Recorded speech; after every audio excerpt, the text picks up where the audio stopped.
कल हमने दिति के वंश के बारे में सुना था। दिति के दो पुत्र हुए, कौन कौन? हिरण्याक्ष और हिरण्यकश्यप। तो दो पुत्र हुए। हिरण्याक्ष का वध भगवान ने वराह अवतार में किया, बचा हिरण्यकश्यप। भाई की मृत्यु का बदला लेना है उसे।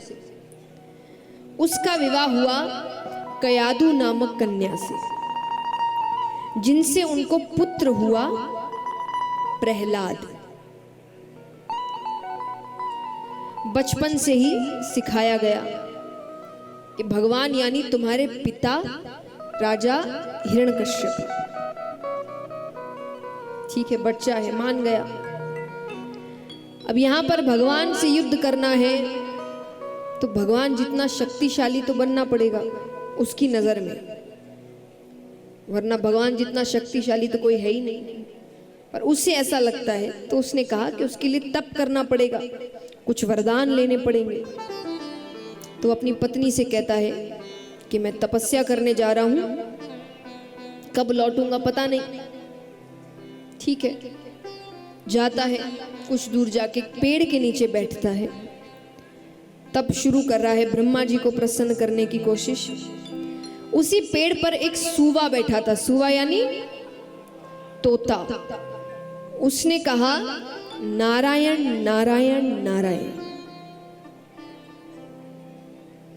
हिरण्यकश्यपु ने कहा आज दिन ही खराब है। तब शुरू किया नहीं कि शत्रु का नाम हो गया, तो वापस घर लौट आया कि आज नहीं शुरू करेंगे। अब शगुन हो गया उसकी नजर में। घर आ गया तो पत्नी ने कहा कि आप तो तप करने गए थे, इतनी जल्दी लौट आए।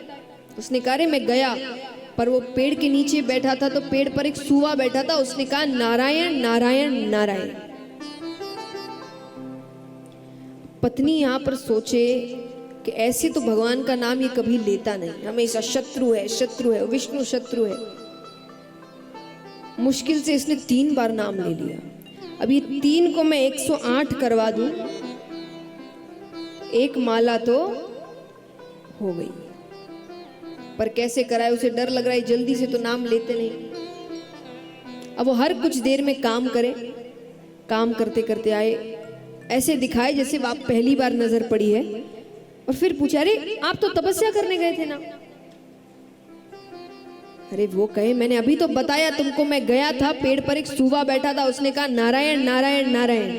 6 करते करते वो रात तक 105 बार नाम कहलवा लेती है। बाकी बचे और अब उसको इतना डर लग रहा है क्योंकि उसने इतना परेशान कर दिया है पूरे दिन। तो वो दूध लेकर आती है, रखती है और दूर जाकर खड़ी हो गई। दूर जाकर कहती है कि बच्चों ने बहुत परेशान कर दिया है, इतना तंग करते हैं कि आजकल कुछ याद ही नहीं रहता। अंतिम बार, बस अंतिम बार, आप तो तपस्या करने गए हुए थे ना, तो क्यों छोड़कर आ गए? अब वो झुंझला उठा, जोर से चिल्लाता अरे मैंने कहा ना, मैं गया, पेड़ पर एक सूबा बैठा था, उसने कहा नारायण नारायण नारायण।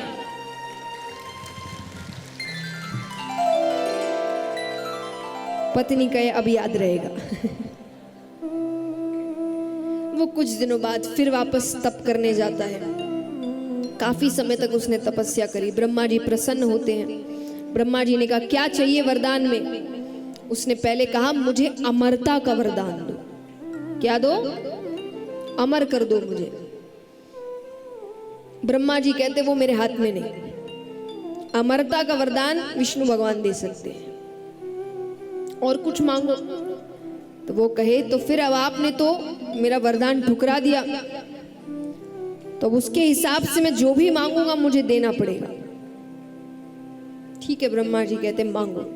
तो क्या मांगता है?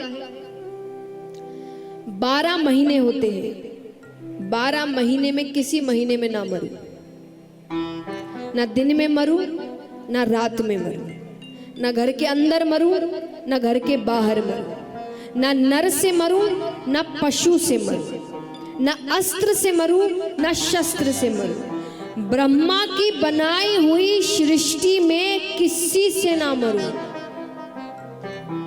ब्रह्मा जी ने कहा तथास्तु। ये तो अमरता ही हो गया। जब कोई मार ही नहीं सकता तो वो मरेगा कैसे? अब तो उसके अंदर जो शक्ति आई है वो वापस अपने राज्य लौटा। यहाँ पर बच्चे थोड़े बड़े हो रहे, प्रहलाद जी बड़े हुए, खेलते खेलते राजमहल से बाहर चले गए तो कुमारिन का घर मिलता है। वो कुमारिन के घर में वो देख रहे कि वो कुमारिन रो रही है। प्रहलाद जी ने पूछा तो उसने कहा कि मैंने बिल्ली के 2 बच्चे पाले थे, मैंने ध्यान नहीं दिया, कब वो इस मिट्टी के पात्र में बैठ गए और मैंने इसको आग पर चढ़ा दिया। अब मैं प्रार्थना करी हूँ भगवान से, वो जल गए हैं कि उनका ध्यान रखे, उनके प्राणों का ध्यान रखे। प्रहलाद जी कहे इसमें रोने की क्या बात है, मुझे कह दो, मैं भगवान से क्या आता हूं। वो कहे आप भगवान को जानते हैं? बोले जानता हूं, मैं रहता हूं, मेरे पिता ही तो भगवान है। सब लीला है भगवान की, भक्त कैसे बनाएंगे? तो कुमारिन कहती अपने आप को भगवान बोल देने से कोई भगवान नहीं बन जाता। अरे भगवान तो परम पिता परमेश्वर भगवान विष्णु है। इस बात पे उनको क्रोध आ गया, वो तलवार निकालते हैं कि उनके पिता के बारे में गलत बातें हो रही है। प्रहलाद जी कहे मैं अपने भगवान को दिखा सकता हूं, तुम्हारा भगवान है तो सामने आने को कहो। अब वो कुमारिन रोते हुए भगवान को पुकारती है। भगवान को तो ऐसे भी दर्शन देना ही था, ये लीलाएं हैं उनकी। वो रोती है और सामने साक्षात परम पिता परमेश्वर भगवान विष्णु खड़े होते हैं। ऐसा रूप भगवान का, प्रहलाद जी के हाथ से तलवार छूट जाती है। वो सिर्फ भगवान को देख रहे हैं और उस दिन के दर्शन के बाद उनके मुख में केवल एक ही नाम। कौन सा नाम? अब प्रहलाद जी कुमारिन के घर से लेके अपने घर तक नाचते कूदते हुए जा रहे हैं। क्या नाम जप करते हुए? श्रीमन नारायण नारायण हरि हरि श्रीमन। और जोर से, संख्या बहुत है। अब यहाँ पर वो राजमहल तक श्रीमन नारायण नारायण नारायण कहता हुआ आ रहा है। उनकी आवाज दूर से आ रही है, दूर से आवाज पहचान में नहीं आ रही तो राजा जोर से चिल्लाता है कि कौन है ये जो मेरे राज्य में मेरे शत्रु का नाम ले रहा है? सेवकों ने कहा कि तो राजकुमार प्रहलाद है। राजा ने प्रहलाद को अपने पास बुलाया। दूसरे सेवक से कहा कि गुरुकुल से गुरुजी को बुला कर लाओ। गुरुजी माने हमारे आपके गुरु नहीं, जैसे द्रोणाचार्य जी थे ना कि राजाओं के बच्चों को अच्छी विद्या सिखाते थे, वैसे ये दैत्यों के भी कुछ गुरु हैं जो गुरुकुल खोलकर बैठते थे और राक्षसी विद्या सिखाते थे कि राक्षस कैसा बनना है। तो वो वहां से गुरुजी को बुलाते हैं। अब यहाँ पर वो समझा रहे हैं कि पुत्र मैंने तुम्हें बताया ना, भगवान यानी तुम्हारे पिता, तुम किसका नाम ले रहे हो? प्रहलाद जी कहते नहीं, भगवान तो एक ही है, हम और आप तो सिर्फ साधारण से मनुष्य हैं। उतने में गुरुजी आते हैं। हिरण्यकश्यपु ने कहा कि इसको राक्षसी विद्या सिखाओ, इसको समझाओ कि भगवान यानी इसके पिता और कोई नहीं।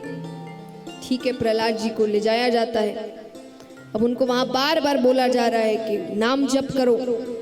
नाम जप करते ही वो तो कहते हैं हरि हरि हरि नारायण नारायण नारायण जय श्री हरि जय श्री हरि। अरे हरि नहीं, कहो हिरण्यकश्यपु नमो नमः, हिरण्यकश्यपु नमो नमः। वो मानने को तैयार नहीं। यहाँ पर एक लीला करते हैं भगवान कि गुरुजी की तबीयत बड़ी खराब होने लगती है और उनकी पीड़ा बढ़ती जा रही है, बढ़ती जा रही है, बढ़ती जा रही है। वैद्य बुलाए जा रहे हैं, औषधियाँ दी जा रही है और जैसे हम भगवान का नाम लेते वो अपने भगवान का नाम ले रहे हो। कह रहा है हिरण्यकश्यपु नमो नमः, हिरण्यकश्यपु नमो नमः, हिरण्यकश्यपु नमो नमः। असर ही नहीं हो रहा कुछ। इतने में ही प्रहलाद जी कहते हैं कि देखिए आपने जो करना था कर लिया, एक बार मेरी भी बात मान लीजिए। बोले क्या? बोले बोलिए जय श्री हरि। अरे वो कहे हम हरि को नहीं जानते। अरे बोले नहीं जानते तो जान जाओगे, एक बार बोल के तो देखो। अब उसको इतनी पीड़ा हो रही है कि उस पीड़ा में, ऐसी पीड़ा में तो हमें कोई कुछ भी ला दे कि भाई ये खा लो ठीक हो जाओगे, व्यक्ति खा लेगा। उसने कहा कोशिश करते हैं। अब वो भगवान का नाम जप करने लगा, जय श्री हरि जय श्री हरि जय श्री हरि। धीरे धीरे उसकी पीड़ा खत्म होती जा रही। जैसे ही उसकी पीड़ा खत्म हुई, वो तो ऐसा दीवाना हुआ, वो प्रहलाद जी से कह रहा है कि हमें और बताओ, तुम्हारे भगवान कैसे हैं, क्या करते हैं, कहाँ रहते हैं, कैसे दिखते हैं। तो जहां पर राक्षसी विद्या सिखानी थी, वहां वो राक्षसों के गुरुकुल में प्रहलाद जी भजन कीर्तन कर रहे हैं। हिरण्यकश्यप कुछ सेवकों को भेजते हैं कि जाकर देखो क्या हाल है। सेवक आके कहते, प्रभु वहां तो भजन कीर्तन चल रहे हैं। प्रहलाद जी छोड़िए, सब के सब हरि का नाम ले रहे हैं। उसको इतना गुस्सा आया कि उसने कहा, मुझे ऐसा बेटा ही नहीं चाहिए, इसको ऊंचे पहाड़ से नीचे गिरा देते, कुछ नहीं होता। प्रहलाद जी को कितनी कोशिशें की गई है मारने की, पहाड़ से नीचे गिराया, कुछ नहीं हुआ। जलाकर मारने की कोशिश की, कुछ नहीं हुआ। विष देकर मारने की कोशिश की, कुछ नहीं हुआ। गरम गरम खौलते हुए तेल में डाला गया, कुछ नहीं हुआ। क्यों नहीं हुआ? कि जाको राखे साइया मार सके ना कोई। अब सब चिंतित है कि ये क्या हो रहा है, इसको कुछ हो क्यों नहीं रहा। प्रहलाद जी इस पर क्या जवाब देते हैं? सब चिंतित है कि वो फेंकते हैं, वो मारते हैं, वो जलाते हैं, पर ये फिर वापस आ जाता है। पर जब तक भगवान रक्षा कर रहे हैं, कोई कुछ बिगाड़ नहीं सकता। अंत में हिरण्यकश्यप कहते हैं कि अब मुझे किसी और पे भरोसा नहीं है, अब मैं इसे अपने ही हाथों से मारूंगा। बीच सभा में, बीच दरबार में उनको लाया जाता है। तलवार निकालते हैं, पूछते हैं, आखिरी बार पूछ रहा हूं, बता दे भगवान कौन है।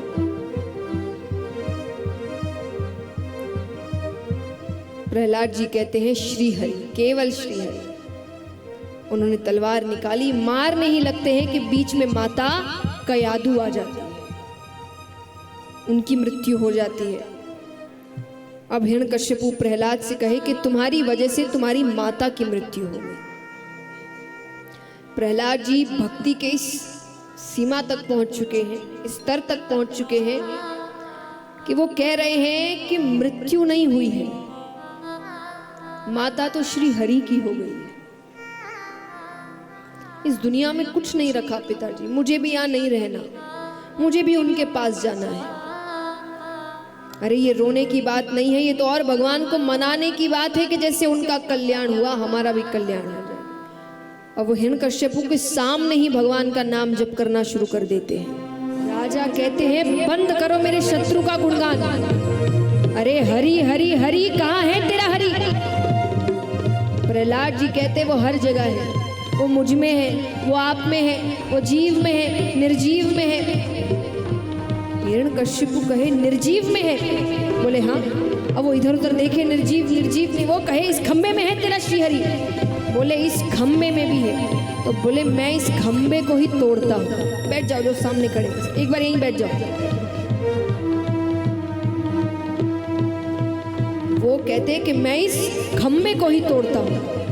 अब वो खंबे को तोड़ने लगते हैं तो उसमें से साक्षात परम पिता परमेश्वर भगवान विष्णु नरसिंह अवतार में आते हैं। दोनों के बीच युद्ध होता है। युद्ध करते करते अंत में भगवान उसे उठाकर अपनी जांघों पर बिठाते हैं, लिटाते हैं। अब उसे मारने लग रहे हैं तो भगवान कहते हैं, तेरे मन में कोई शंका ना रहे कि मैंने तो ब्रह्मा से वरदान मांगा था, मेरी मृत्यु कैसे आ गई। तो मैं तुझे मारने से पहले ही बता दूं कि मैं ब्रह्मा के दिए हुए वरदान के दायरे में रहकर तुझे मार रहा हूं। कैसे? तूने कहा था 12 महीने होते हैं, 12 महीने में से किसी महीने में ना मरूं। ये 13वां महीना पुरुषोत्तम महीना है। तूने कहा ना दिन में मरूं ना रात में मरूं, मैं शाम के समय तुझे मार रहा हूं। तूने कहा ना घर के अंदर मरूं ना घर के बाहर मरूं, तो मैं चौखट पे तुझे मार रहा हूं। चौखट होती ना, उस पर खड़े नहीं होने देती, या तो अंदर आओ या तो बाहर रहो, क्योंकि ना वो अंदर है ना वो बाहर है। तो भगवान कहते हैं, मैं चौखट पे बैठकर तुझे मार रहा हूं। तूने कहा ना नर से मरूं ना पशु से मरूं, ना मैं नर हूं ना मैं पशु हूं। तूने कहा था ना अस्त्र से मरूं ना शस्त्र से मरूं, तो मैं अपने हाथ के नाखूनों से तुझे मार रहा हूं। और अंत में तूने कहा था कि ब्रह्मा की बनाई हुई सृष्टि में किसी से ना मरूं, तो मैं ब्रह्मा की बनाई हुई सृष्टि में नहीं आता। अंत में भगवान ने अपने नाखूनों से चीरते हुए उसे, अब भगवान भयानक क्रोध में है, उनको बहुत क्रोध आ रहा है। सब देवी देवता सब आ रहे हैं, लक्ष्मी माता आ गई कि प्रभु शांत शांत, शांति नहीं हो रहे, भगवान को इतना गुस्सा आ रहा है। अंत में प्रहलाद जी को आगे किया जाता है, वो जाकर भगवान के चरणों को पकड़ते हैं। भक्त को देखते ही भगवान शांत हो जाते हैं।